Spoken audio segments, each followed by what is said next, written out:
On a crisp day late in October of 1963, two adventurous spirits, Helen Mower and Margaret Ivusik, set out to conquer the rugged terrains of Mount Katahdin, the highest peak in Maine. Hailing from Concord, Massachusetts, the duo, seasoned in the art of hiking, embarked on their journey with enthusiasm, choosing the Cathedral Trail for their ascent. The morning air was filled with anticipation of the challenges and beauty that lay ahead. As they ascended, the landscape around them transformed. The dense forest canopy gave way to rocky outcroppings, and the path narrowed as they neared the Baxter Peak. It was around 1:30 p.m. when they finally reached the summit, their spirits high from the accomplishment. There, amidst the breathtaking vistas that stretched endlessly before them, they paused to celebrate, sharing a lunch that tasted of triumph. However, as they prepared to descend, an unforeseen tension emerged between the two. The mountain, with its serene beauty, was indifferent to the human narratives unfolding on its slopes. Margaret, driven by a desire for adventure, suggested that they bushwhack directly down the headwall to Chimney Pond. This route, untamed and unmarked, promised a shortcut through the wilderness, a direct path that veered off the beaten track. Helen, on the other hand, felt a surge of apprehension at the thought. She knew the mountain's beauty was matched by its dangers. The unpredictable terrain and the risk of disorientation were too great. Preferring the safety and familiarity of the Dudley Trail, the path they had initially taken, she voiced her concerns. The disagreement between the two friends was profound, touching on the very essence of what it meant to explore. To bushwhack was to embrace the unknown, to confront the wilderness in its rawest form. Yet, to follow the established path was to respect the mountain's power, acknowledging the fine line between adventure and peril. In the end, they chose different paths. Margaret laughed off Helen's warnings. Her decision was made. She would take the mountain on her terms, disappearing into the wilderness with a determination that bordered on defiance. Helen, with a heavy heart, watched her friend venture into the unknown before turning back to the safety of the Dudley Trail. This moment of separation, marked by a mixture of emotions, excitement, worry, and the thrill of the unknown, would later be shrouded in mystery. The decision to part ways, made on a mountain that has witnessed countless stories of human endeavor, set the stage for a tale that would captivate the imagination of many.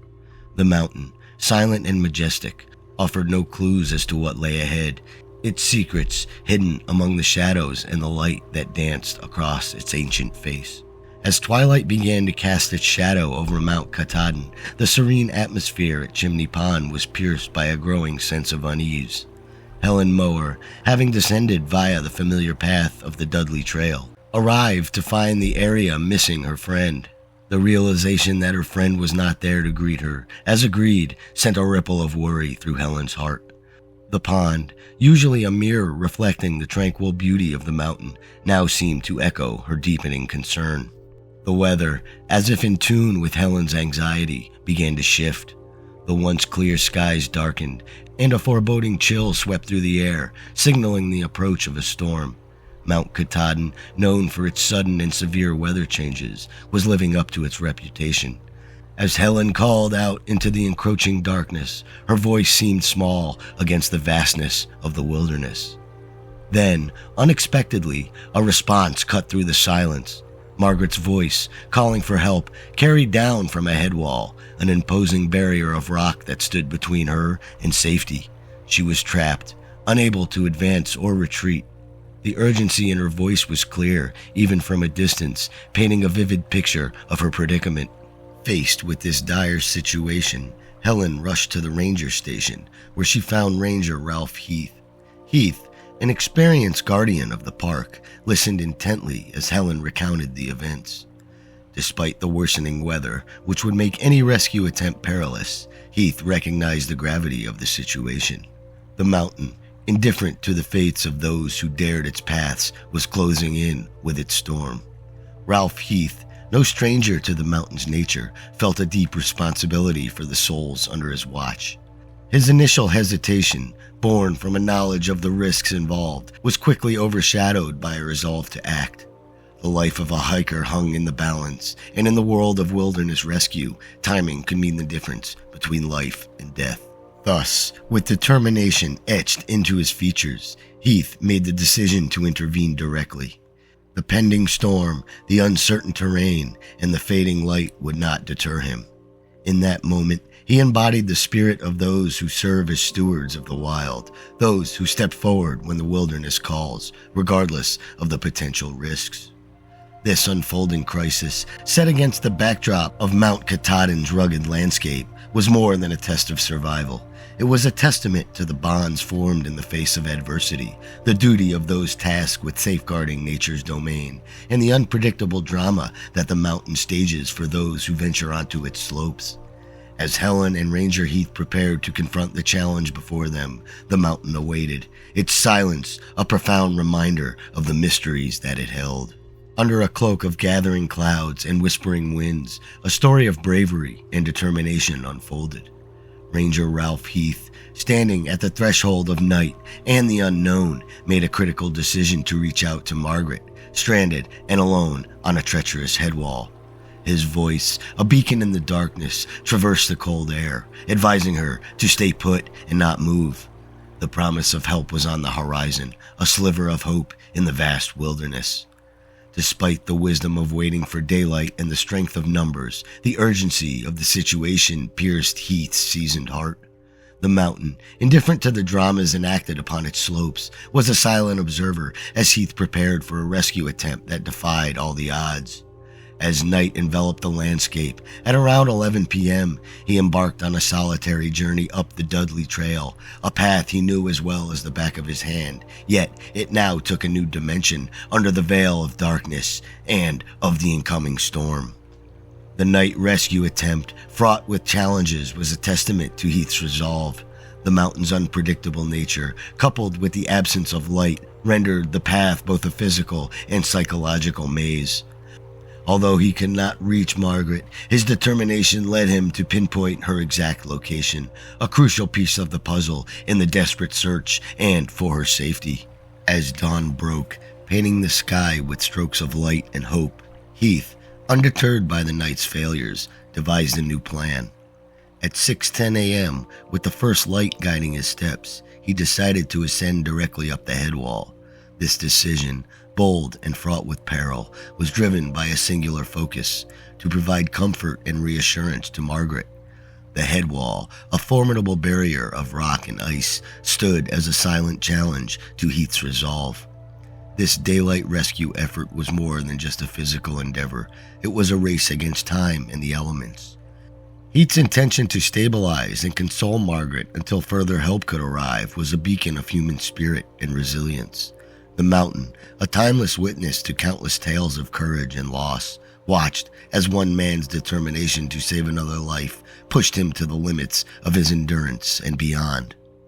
In these moments, the bond between rescuer and stranded hiker became a narrative thread woven into the fabric of Mount Katahdin's mystery. The rescue attempts, marked by moments of hope, fear, and unwavering courage, highlighted the profound connection between humans and the natural world. A relationship defined by respect, challenge, and the innate desire to aid those in peril. As Heath climbed, each step was a testament to the depths of human compassion and the indomitable will to make a difference, no matter the odds or the cost. As Ranger Ralph Heath pressed onward, the skies above Mount Katahdin began to brood with foreboding intensity. Nature, in its untamed and unpredictable majesty, was setting the stage for a dramatic confrontation. A nor'easter, vast and relentless, swept across the landscape with a ferocity that transformed the mountain into an impenetrable fortress of snow, wind, and chilling silence. This sudden turbulence was not just a storm, but a barrier between hope and despair, making any rescue operation not just difficult, but seemingly futile. The world around Heath and Margaret shrank to the immediate and the elemental. Visibility was swallowed whole by the blizzard, erasing the line between earth and sky, leaving only a white void where landmarks once stood. The howling winds became a constant companion, a reminder of the mountain's power to isolate and intimidate even the most seasoned souls. In this whiteout, Heath and Margaret found themselves not just geographically stranded, but suspended in a moment of profound isolation. The storm, in its overwhelming presence, seemed to erase time, reducing the vast wilderness to an intimate theater of human endurance and nature's indomitable will. Rescue efforts, once a beacon of hope, were halted, leaving the pair in a limbo dictated by the whims of the storm. The desperation of their situation was palpable, a test of spirit and survival against the backdrop of an indifferent universe. The mountain, shrouded in its winter fury, became a realm of shadows and whispers, where the line between life and the eternal seemed to blur. This was not just a mere physical struggle, but a journey into the heart of mystery itself, where the forces of nature conspired to weave a tale of human vulnerability and resilience. Ralph found Margaret as the storm made its presence felt on the mountain. They took shelter together, bracing against the storm's increasing ferocity. Meanwhile, a ranger sergeant ventured toward Chimney Pond, only to encounter whiteout conditions and gale-force winds by the basin. By midday, the accumulation of 18 inches of snow rendered the trailhead inaccessible to jeeps, and the sergeant's clothing froze solid, cracking at the joints due to the severe cold. Hindered by zero visibility and relentless winds, he was compelled to retreat, recognizing the grave peril that Ralph and Margaret faced, now beyond the reach of any aid or rescue. The next day, Warden Supervisor David Priest established what is now known today as an Incident Command Center at Roaring Brook, mobilizing a continuous effort of at least 35 people. Despite their endeavors, the swift snow accumulation hindered any progress. By November 1st, 5 days after Margaret's predicament began, and 4 days following Ralph's attempt at aid, the consensus was bleak. The rescue teams, having exhausted all options, concluded further attempts and rescue efforts would all be in vain. William Lowell Putnam III, a seasoned mountaineer involved since the onset, voiced on November 3rd his belief that Ralph and Margaret had succumbed to the elements earlier in the week, highlighting the futility of continuing their rescue mission. It wasn't until the following April that Margaret's body was recovered, necessitating the use of chemical salts to thaw the surrounding ice carefully. The autopsy revealed she had succumbed to severe blood loss within hours of her injury. 2 weeks later, Ralph's body was discovered 400 feet above Margaret's final resting place and was airlifted from the scene. His autopsy revealed no apparent cause of death, leading to speculation he might have simply succumbed to the cold in his sleep. In the aftermath of this tragedy, the story of Ranger Ralph Heath's unwavering commitment and ultimate sacrifice offers profound reflections on the essence of service, the depths of personal sacrifice, and the enduring mystery of human resilience in the face of nature's unfathomable forces.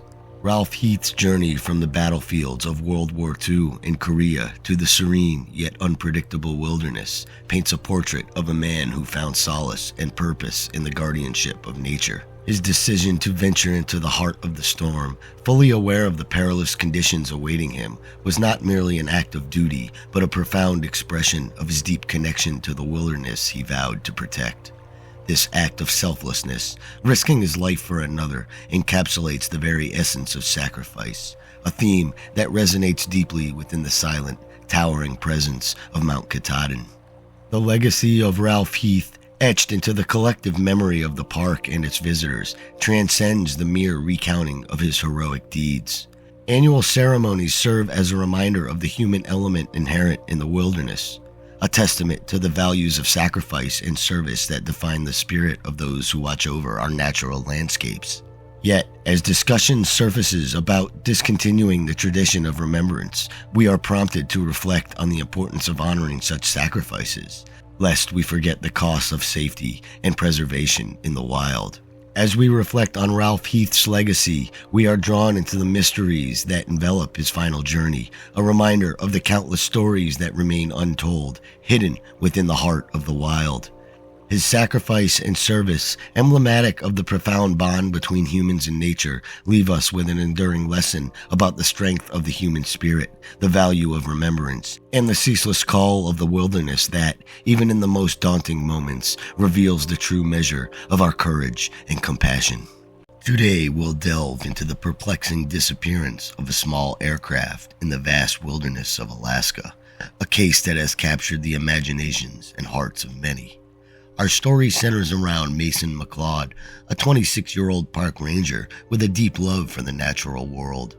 Hailing from Jacksonville, Florida, Mason had an adventurous spirit that led him to the remote landscapes of Alaska and the dense swamps of the Everglades, where he dedicated his summers and winters to conserving the beauty and wilderness of these areas.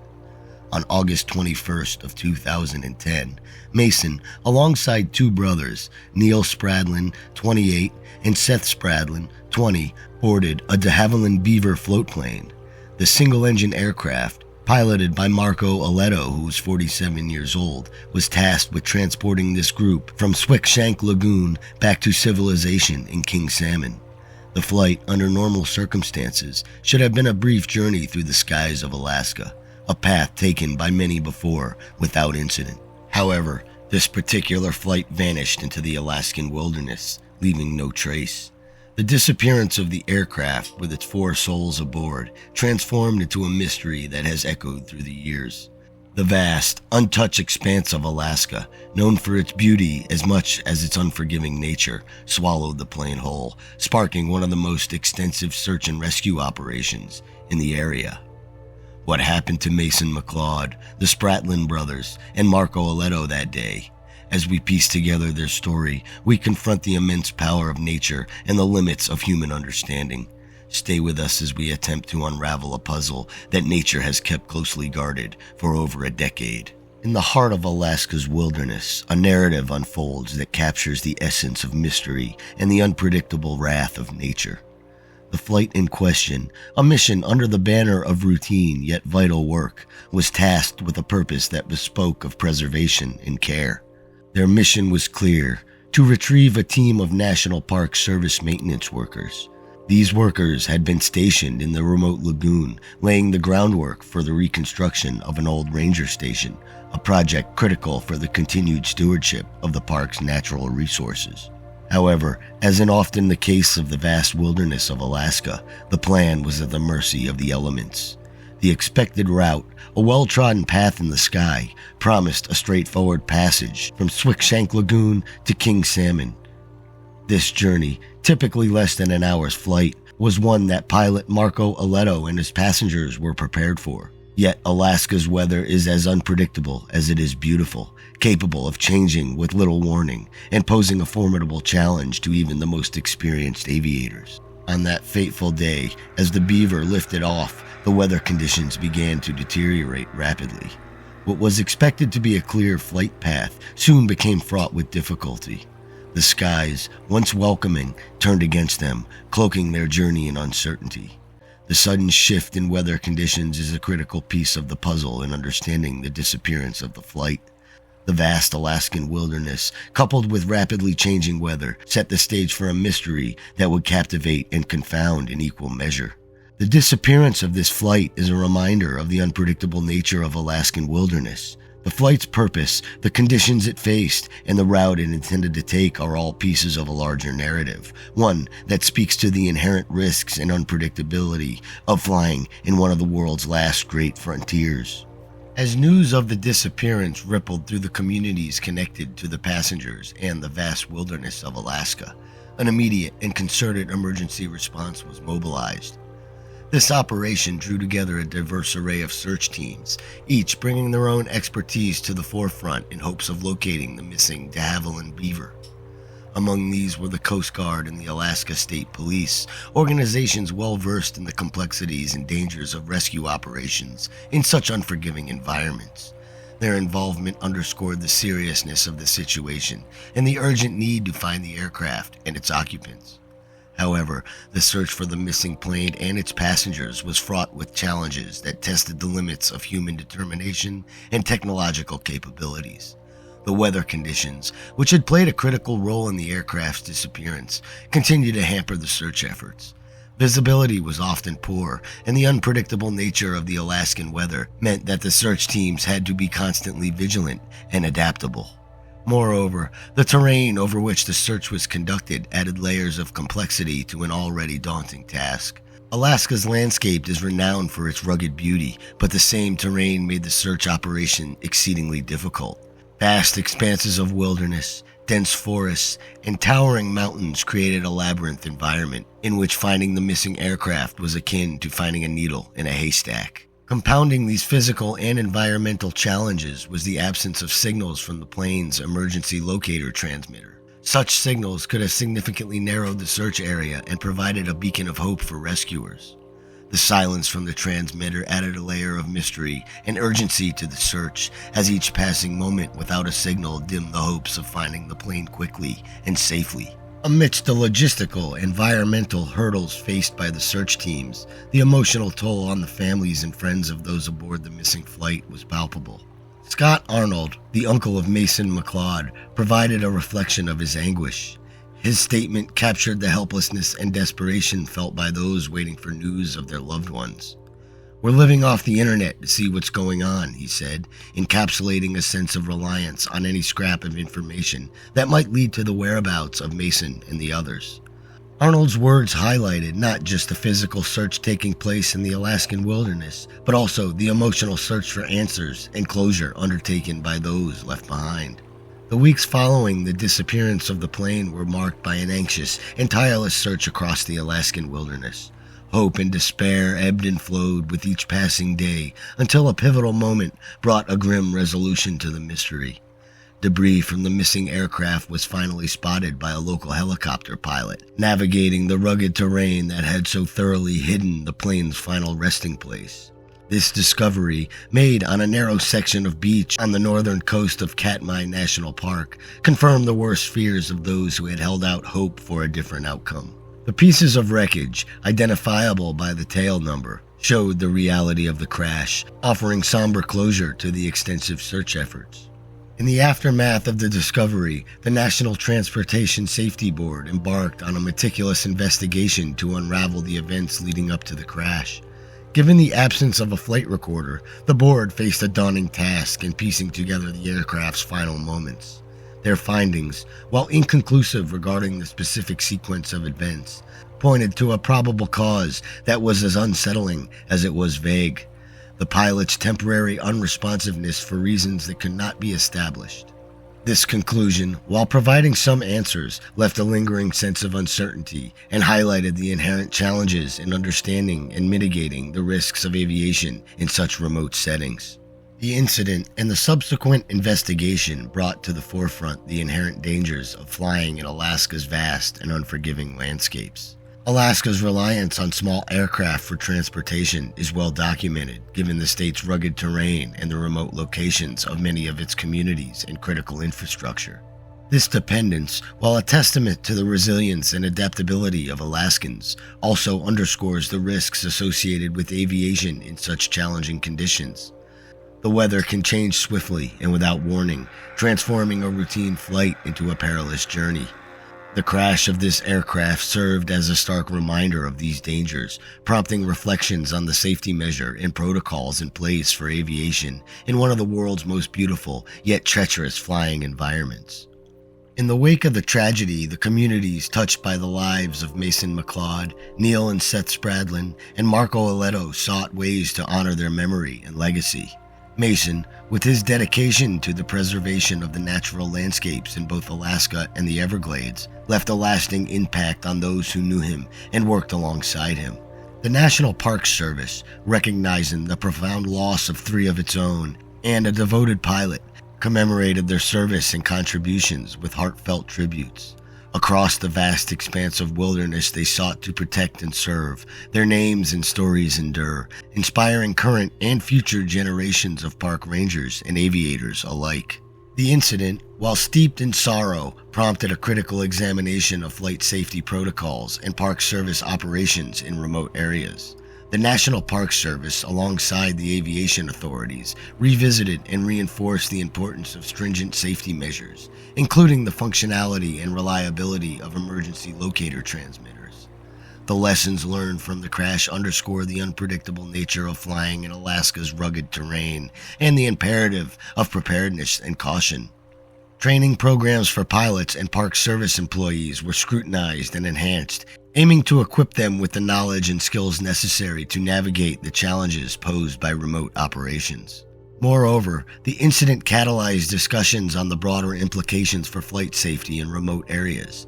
It highlighted the need for continuous improvement in the technologies used for search and rescue operations and for a deeper understanding of the environmental factors that can so drastically affect the safety of flight paths. Communities, aviation companies, and governmental agencies renewed their commitment to working together to ensure that the skies over Alaska and similar environments remain as safe as possible for those who venture into them. In the remembrance of the lost, their legacy fosters a culture of safety and vigilance that transcends the boundaries of national parks and remote wilderness areas. The lessons drawn from their story inform ongoing efforts to protect the lives of those who explore, serve, and protect the natural world. Through improved safety measures, enhanced training, and a collective commitment to remembering the past, the tragedy serves as a beacon, a guiding effort to prevent future loss in the challenging, yet awe-inspiring frontiers that they so cherished. In the heart of California's majestic Sequoia Kings Canyon National Park, James Randall Morgenson was a figure woven into the very fabric of the wilderness that he patrolled. With a career spanning 27 years as a backcountry ranger, Morgenson was not just a custodian of the park's sprawling landscapes. He was a guardian of its secrets and a steward of its unspoiled beauty. His profound connection to the High Sierra, coupled with his unmatched expertise, earned him a reverence that transcended the boundaries of Sequoia Kings Canyon, making him a respected figure among those who tread its rugged terrains. In July of 1996, it marked the beginning of a mystery that would captivate and perplex many.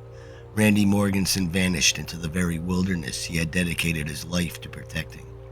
This disappearance, shrouded in uncertainty, launched an exhaustive search that spanned the vast expanses of the park he knew as his backyard.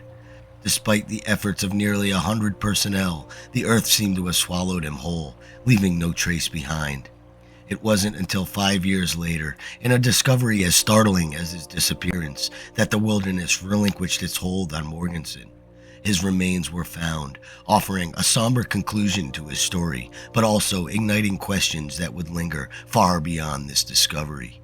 The narrative sets the stage for a tale of mystery, intertwining the legacy of a seasoned ranger with the mysterious embrace of the wild that claimed him. Randy Morgenson's story begins amidst the iconic landscape of Yosemite National Park, where his childhood unfolded against the backdrop of towering sequoias and granite cliffs. Here, amidst the natural splendor that would define his life's work, Randy's path first crossed with Ansel Adams. Under the study of this legendary photographer, Morgenson learned to capture the beauty of the wilderness, a skill that would later complement his conservation efforts. The call of the wild led Randy far from Yosemite's borders to the high-altitude challenges of India with the Peace Corps.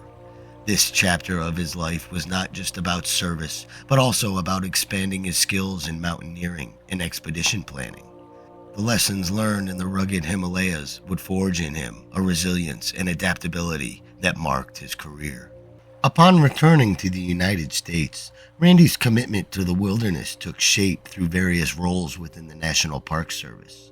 From patrolling the snow-covered expanses of Yosemite as a winter ranger, to guiding skiers across the pristine landscape of Badger Pass as a Nordic ranger, his expertise and passion for outdoor stewardship grew. Yet, it was his role as a backcountry ranger in Sequoia and Kings National Parks that would define his legacy.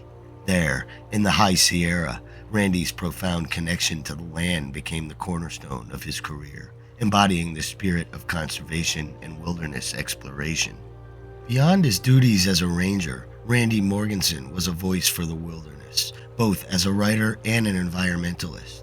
Mentored by Wallace Stenger, a luminary in the environmental movement, Randy harnessed the power of words to advocate for the preservation of natural beauty. His writings, infused with the wisdom of a life spent in the wild, contributed to the broader dialogue on environmental stewardship, which kept the conversation flowing for future generations.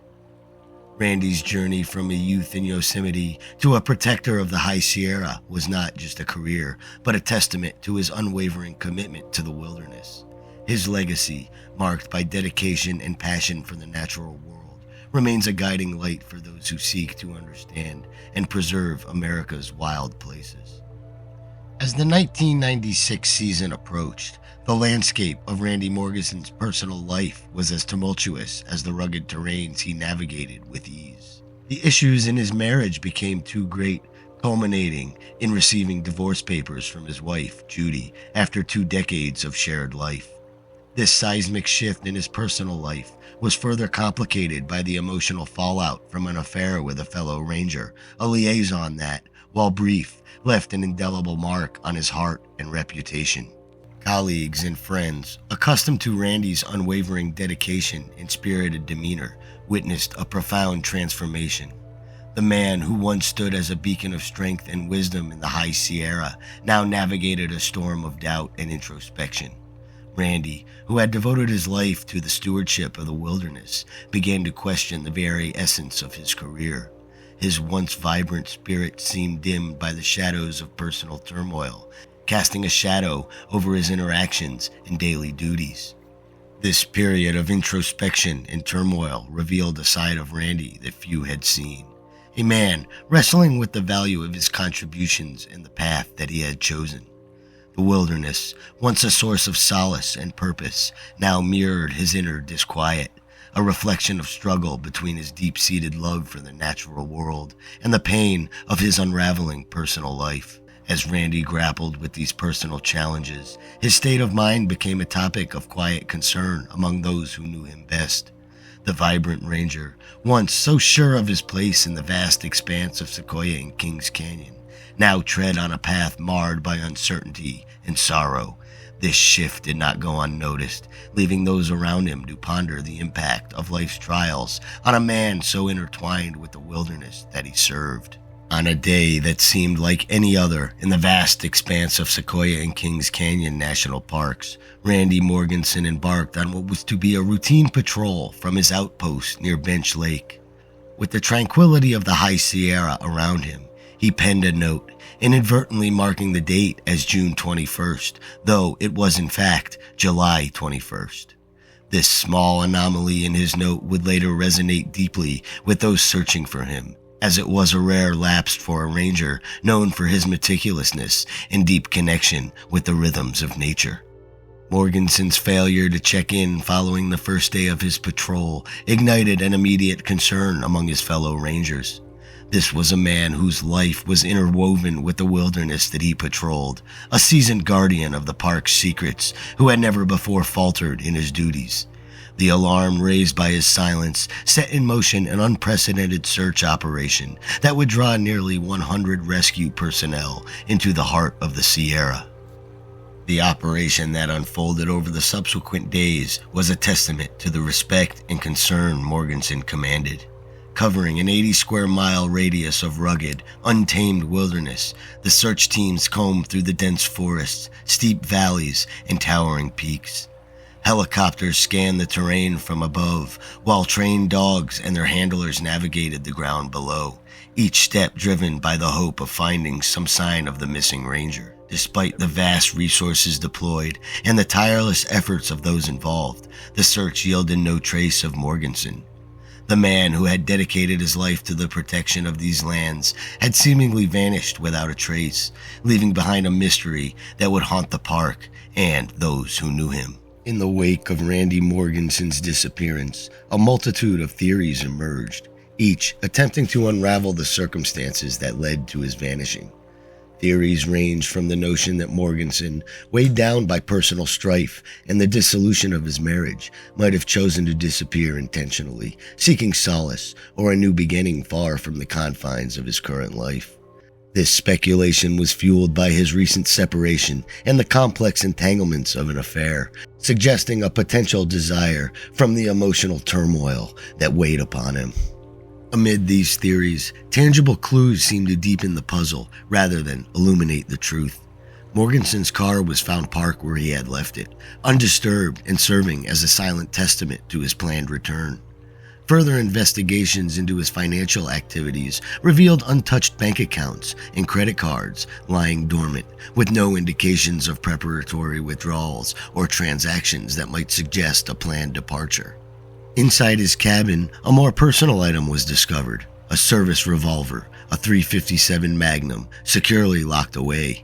This detail, in particular, contradicted theories of a premeditated exit, suggesting instead a routine departure for his patrol. In July of 2001, 5 years after Randy Morgenson vanished in the wild, a chance discovery brought a somber resolution to the prolonged mystery of his fate.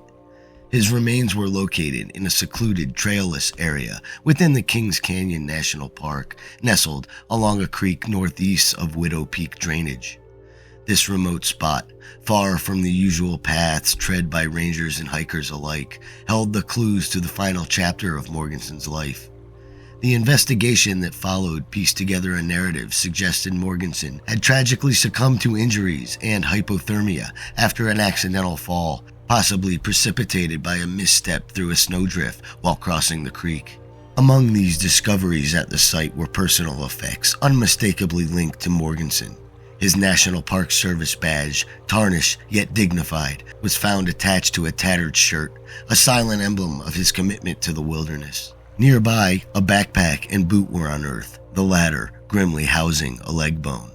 Adding another layer of mystery to the scene was Morgenson's park-issued radio, found resting atop the falls, switched to the on position.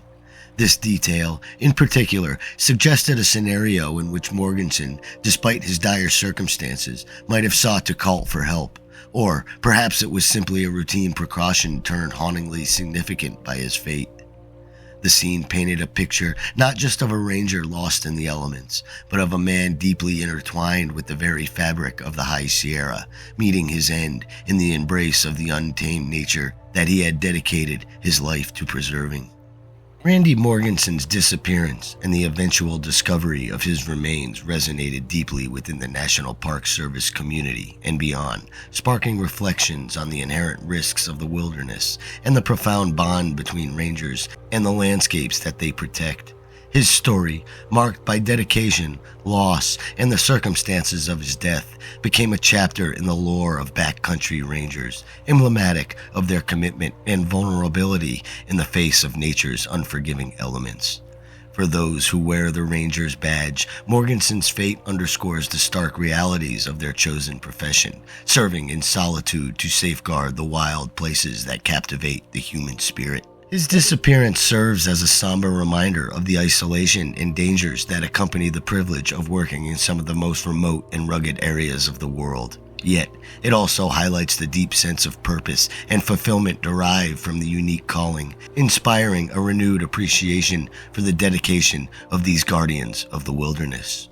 The legacy of Randy Morgenson is enshrined not only in the memories of those who knew him and the National Park Service history, but also in the rugged contours of the High Sierra itself. The unofficial naming of Mount Morgenson stands as a lasting tribute to his devotion to the preservation of natural beauty and his role as a steward of the wilderness. This peak, bearing his name, symbolizes the indelible mark Randy left on the landscapes he loved and the enduring intrigue surrounding his life and death. Mount Morgenson rises as a silent sentinel over the wilds Randy patrolled, a monument to the mystery and magnetism of the natural world and its profound impact on the human spirit. It beckons those who continue to seek understanding and connection within the vast, untamed wilderness, reminding us of the sacrifice and passion of one ranger who embodied the spirit of conservation and adventure.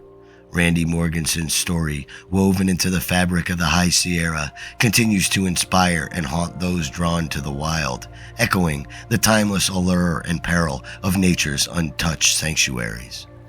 In southeastern Arizona, nestled amongst the remote Chiricahua Mountains, lies a vast and rugged expanse of land known as the Chiricahua National Monument. This area is characterized by steep gullies, canyons, jagged rocks, and massive boulders balancing atop each other, creating a landscape that resembles the moonscape of some alien world. Despite its otherworldly appearance, the Chiricahua National Monument is part of a national park system, holds a place on the National Register of Historic Places, and is renowned for its natural beauty and unique rock formations. Visitors to this area can experience the wild and often lethal beauty of this land by hiking its scenic trails. However, the Chiricahua National Monument is also known for one of the most puzzling unsolved national park disappearances on record. The disappearance in question involved Paul Fugate, who at the time was a 41-year-old law enforcement ranger working for the National Park Service and stationed at the Chiricahua National Monument. Fugate was known for his enthusiasm as a ranger, his love for adventure, and his experience as a hiker. He was also highly knowledgeable of the region's terrain and geology. On January 13, 1980, a Sunday afternoon, Fugate told a seasonal staff member working with him at the Park Visitor Center that he was going to check the trail leading to a new 400-acre parcel of land acquired by the park called Fairway Ranch. After telling the staff member to close down without him if he wasn't back by 4:30 p.m., Paul Fugate, a seasoned park ranger, set out on the well-marked trail to the Fairway Ranch in his full ranger uniform and bag. It was supposed to be a quick hike, and Fugate didn't even bother to take his radio with him. He waved goodbye and casually walked out of sight. He then seemingly disappeared off the face of the earth. This would be the last confirmed time anyone would see him. When Fugate failed to return on time, a search was launched that involved tracking dogs, aircraft, and hundreds of law enforcement personnel from various agencies, including the National Park Service, the local sheriff's department, the Bureau of Land Management, the U.S. Forest Service, and the Southern Arizona Search and Rescue Association. Family members and volunteers also joined in on the search, starting with the trail to Fairway Ranch, where no trace of Fugate could be found, despite the search expanding to cover 17 square miles of rough and rugged terrain. Law enforcement authorities became increasingly desperate to locate Fugate and posted a $5,000 reward, which quickly ballooned to $20,000. However, none of this produced any leads. The only clue that seemed promising was from a witness who, under hypnosis, claimed to have seen Fugate unconscious in a truck between two unidentified men. There was absolutely no corroborating evidence to support this, and the witness himself admitted he could have been mistaken. The vehicle was traveling very fast, and ultimately, this lead led nowhere.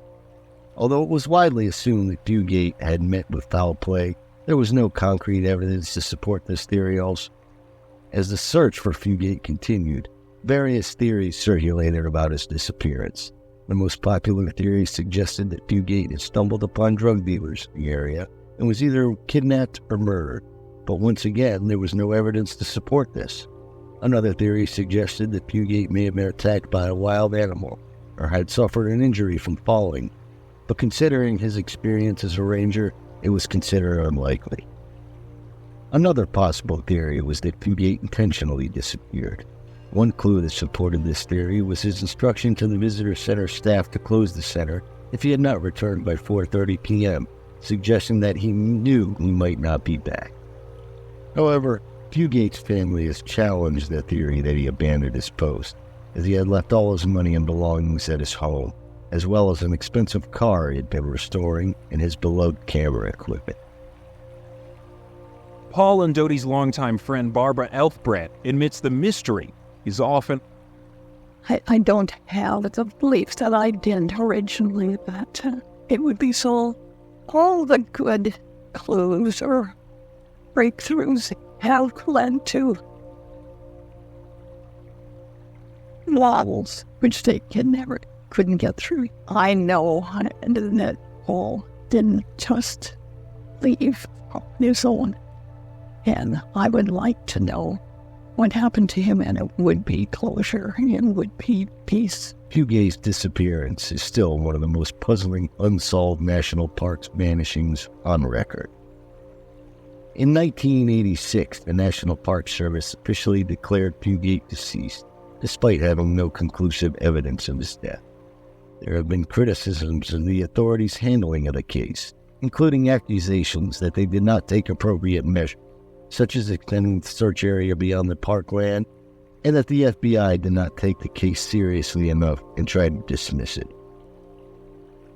Despite the lack of evidence, rumors and theories about Fugate's disappearance have continued to circulate. Some have speculated that he stumbled upon drug dealers in the area and was killed or kidnapped, while others have suggested that he may have been attacked by a wild animal or intentionally disappeared. While there is no concrete evidence to support any of these theories, the mystery surrounding Fugate's disappearance has yet to be fully resolved. In June of 2018, the National Park Service made a surprising move by reopening the decades-old case of Paul Fugate's disappearance. This announcement was made suddenly and without explanation, but it came with a substantial increase in the reward for information, which now stands at $60,000. The National Park Service cited the discovery of new evidence as the reason for this decision, although no specifics were given. The sudden reopening of the case has raised questions and speculation about what this new evidence could be and whether it is significant enough to bring the case to a close. When the National Park Service was asked about the new evidence, they replied with, quote, "We have no new information and respectfully decline to interview at this time." The fact that Fugate's case was reopened after so many years is unusual, and it suggests that authorities have reason to believe that they may finally be able to solve this mystery. However, whether this means that they are close to finding Fugate or discovering what happened to him remains to be seen. The circumstances surrounding his disappearance are murky and riddled with theories, rumors, and speculation. The lack of evidence or leads has made it challenging for investigators to determine what really happened to Fugate. What makes this case particularly strange is that most National Park Service rangers who have gone missing have been found, or at least some trace of them have been discovered. However, in Fugate's case, there is no concrete evidence to indicate what might have happened to him. Despite the renewed interest in the effort to solve this case, it seems that the disappearance of Paul Fugate will remain a baffling mystery, at least for the time being. If you've enjoyed this content from a universe of mystery, please like the video to show your support for our community, share it with your fellow mystery enthusiasts, and subscribe to our channel. Hit that notification bell so you don't miss any of our new and upcoming content. If you've really enjoyed this video and got something out of it, please consider leaving a super comment. Any amount helps us bring more mysterious videos to viewers like you.